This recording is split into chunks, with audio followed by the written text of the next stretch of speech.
Hello guys, inorganic chemistry का chapter D and F block element. तो पहले हम देख लेते हैं सब सेल, ऑर्बिटल एंड इलेक्ट्रॉन के बारे में। सब सेल जो होती हैं वो 4 होती हैं, एस, पी, डी और एफ। एस में एक ऑर्बिटल होती है, पी में 3 होती हैं, डी में 5 होती हैं और एफ में 7 होती हैं। एस में 2 इलेक्ट्रॉन होते हैं, पी में 6 होते हैं, डी में 10 होते हैं और एफ में 14 होते हैं। अब हम देख लेते हैं एक series 1s, 2s, 2p, 3s, 3p, 4s, 3d, 4p, 5s, 4d, 5p, 6s, 7f, 5d, 6p, 7s। अब आप मुझे कमेंट करके बताइए इस सीरीज़ का नाम क्या है। अब हम देखते हैं D block elements. First transition series देख लेते हैं हम, जिसे हम 3D सीरीज़ भी कहते हैं। इसमें आते हैं scandium, titanium, vanadium, chromium, manganese, iron, cobalt, nickel, copper and zinc. Second transition series जिसे हम 4D सीरीज़ भी कहते हैं। फिर आती है थर्ड ट्रांजिशन सीरीज़ जिसे हम 5D सीरीज़ भी कहते हैं। फिर आती है फोर्थ ट्रांजिशन सीरीज़ जिसे हम 6D सीरीज़ भी कहते हैं। सब में एक चीज़ कॉमन है, इनका जो लास्ट एलिमेंट है वो ट्रांजिशन सीरीज़ में नहीं आता। तो अब एक क्वेश्चन अराइज होता है कि why Z and C D H T are not transition elements.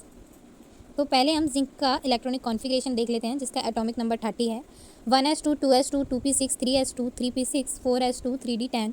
इसको अगर हम सीधा करके लिख लें, सही तरीके से अरेंज कर लें, तो ये कुछ ऐसे हो जाएगा। 4s2 लास्ट में, 4s2 जो है वो n सब सेल होगा और 3d 10 जो है वो n-1 सब सेल होगा। तो जो n-1 सब सेल है वो यहाँ पे कम्प्लीटली फिल्ड है, इसीलिए वो जल्दी से कम्प्लीटली फिल्ड है, तो ये इनर्ट गैसेज में आ जाएगा और ये जल्दी से रिएक्ट नहीं करेगा, इसीलिए इसे हम ट्रांजिशन सीरीज़ में या ट्रांजिशन एलिमेंट इसको हम नहीं कहते हैं। अब हम इसको एक बार थ्योरी में भी देख लेते हैं।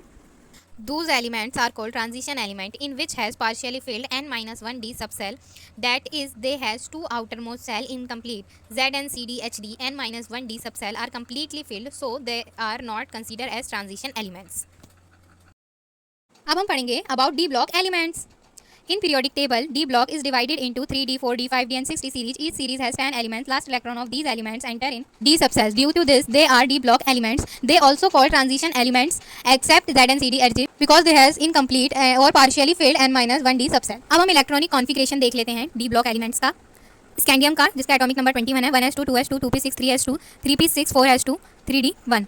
तो अब हम यहाँ पे एक चीज़ सीखेंगे। आप इतना अगर देखेंगे तो ये इलेक्ट्रॉनिक कॉन्फ़िगरेशन है आर्गन का। तो अब हम जितने भी इलेक्ट्रॉनिक कॉन्फ़िगरेशन लिखेंगे उसमें इतने पार्ट को हम आर्गन का इलेक्ट्रॉनिक कॉन्फ़िगरेशन आर्गन से रिप्रेजेंट करने के बाद फिर आगे का इलेक्ट्रॉनिक कॉन्फ़िगरेशन लिखेंगे। Ti argon 4s2 3d2, V23 argon 4s2 3d3, Cr24 argon 4s1 3d5, Mn25 Ar 4s2 3d5, iron 26 argon 4s2 3d6, cobalt 27 argon 4s2 3d7, nickel argon 4s2 3d8, copper argon 4s1 3d10, Zn argon 4s2 3d10।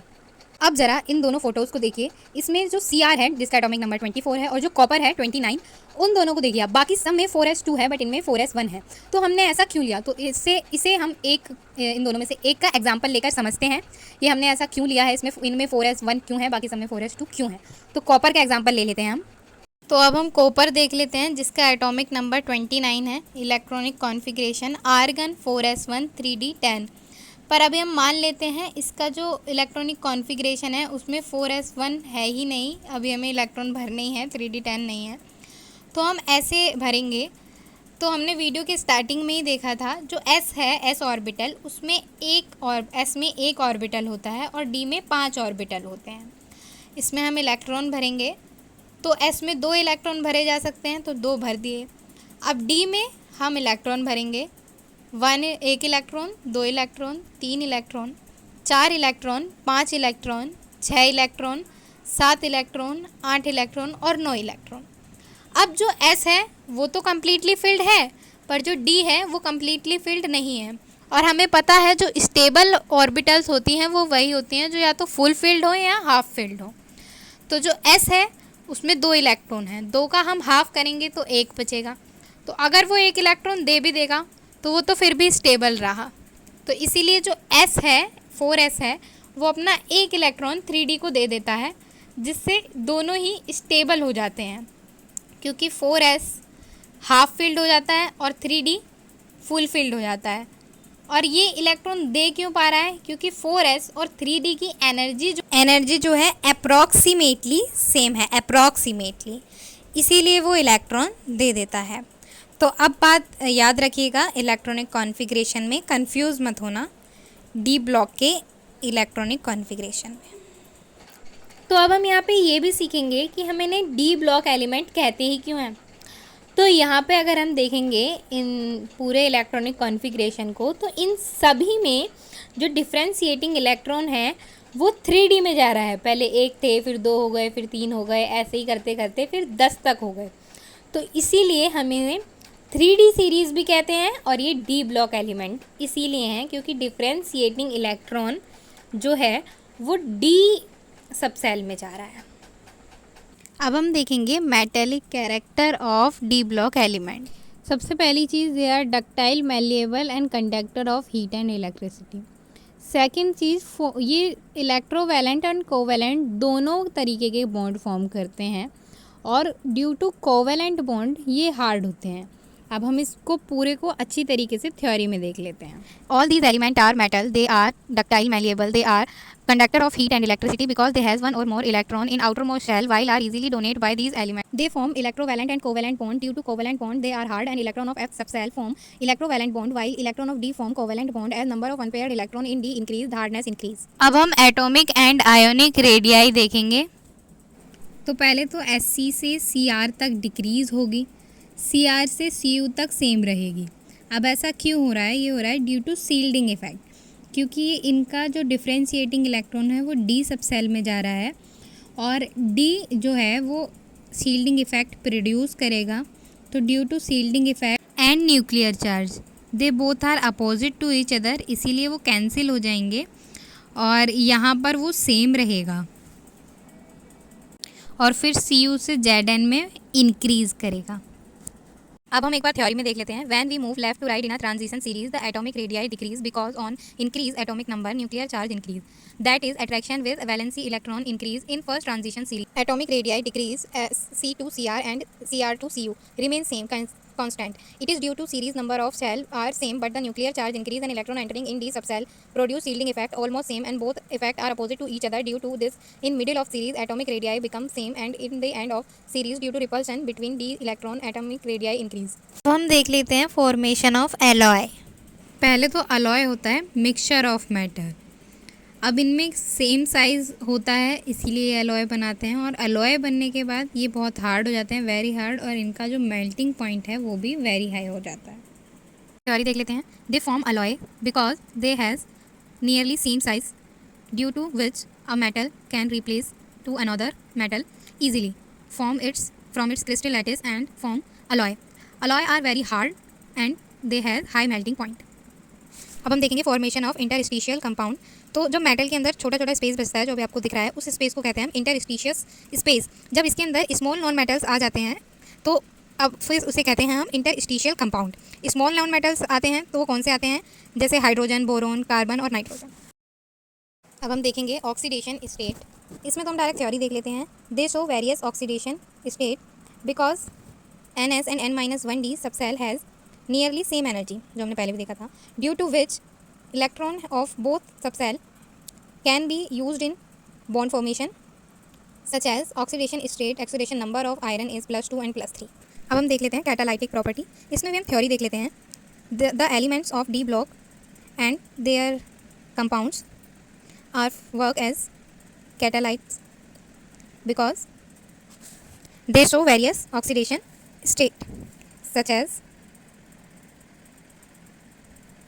nickel, platinum, palladium, iron and cobalt etc. अब हम देखेंगे paramagnetic compounds. तो paramagnetic substances वो होते हैं जो कि magnet से अट्रैक्ट होते हैं। थ्योरी देख लेते हैं।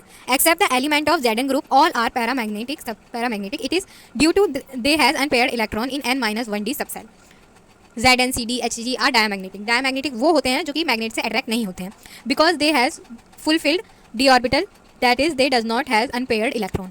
तो एग्ज़ाम में ना बहुत बार ऐसे क्वेश्चन आ जाता है कि वो कोई आयन दे देंगे और फिर पूछेंगे कि इसमें कितने अनपेयर्ड इलेक्ट्रॉन हैं और ये पैरामैग्नेटिक है, डायामैग्नेटिक है, या कलरलेस है, या कलर्ड है, तो एक बार हम उसके एग्जांपल्स देख लेते हैं।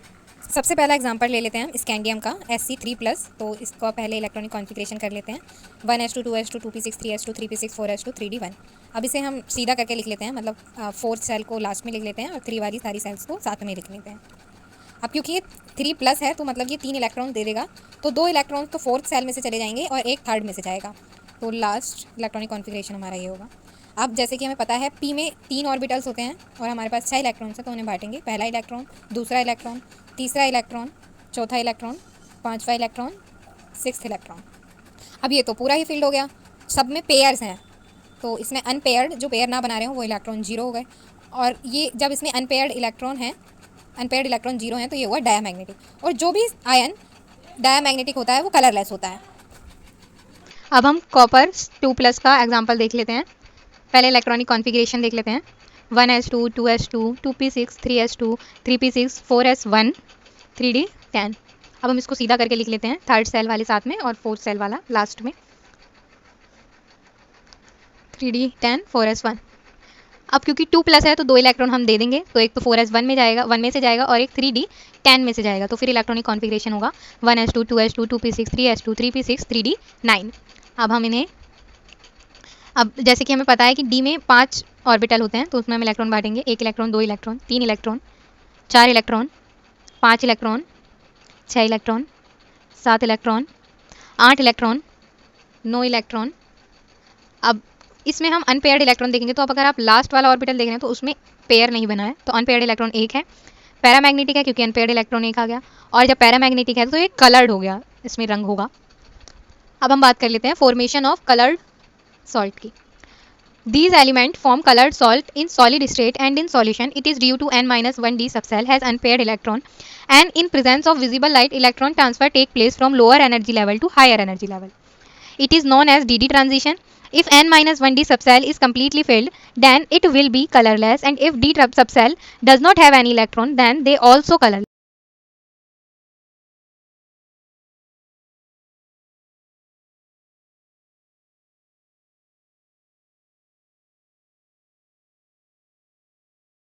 इस बात का मतलब है जो डी सबसेल है उसमें 5 ऑर्बिटल्स होते हैं, और अगर उनमें अनपेयर्ड इलेक्ट्रॉन हैं, पेयर नहीं बना रखे, एक एक ही है, तो फिर वो ट्रैवल करेंगे, 5 ऑर्बिटल है क्योंकि, तो एक ऑर्बिटल से ऐसे दूसरी ऑर्बिटल में, तो जब वो इलेक्ट्रॉन ट्रैवल कर रहे होंगे, अगर वहाँ पे विजिबल लाइट आ जाएगी, विजिबल लाइट की प्रेजेंस में वो ट्रैवल कर रहे होंगे, तो वो कलर उनमें शो होगा।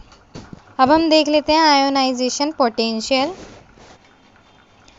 The ionization potential of D block element is higher than S block element but lesser than P block element. When we move left to right in a transition series, then generally ionization potential increase, because on moving left to right in a period nuclear charge increase, due to which attraction increase and amount of energy to remove electron generally increase, that is IP generally increase. When D subcell is half filled and full filled, then ionization potential increase.